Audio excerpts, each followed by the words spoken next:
দেখো আজকে সুমিদের বাড়ি শিব পুজো, তাই আমি পুজো করতে চলে এলাম।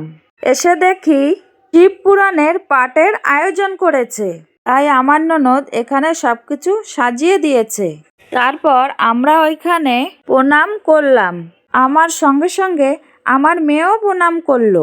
তারপর ওনারা ধ্বনি দিয়ে শিব পুরাণ পাঠ করতে শুরু করলো।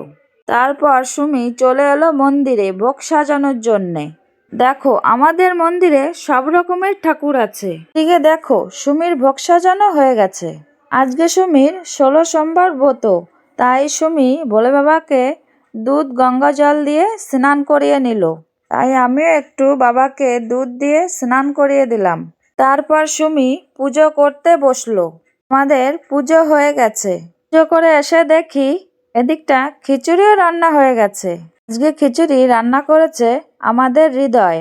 এখন ডাঙ্কা কাসর বাজিয়ে সবাই মাতাম দিচ্ছে। তারপর আমরা চলে এলাম প্রসাদ মাখাতে। দেখো এদিকে প্রসাদ বিতরণ করাও শুরু হয়ে গেছে। সবাইকে প্রসাদ দিয়ে আমরাও প্রসাদ খেতে বসে পড়লাম। খিচুড়িটা খুবই ভালো হয়েছে। দেখা হচ্ছে পরের ভিডিওতে।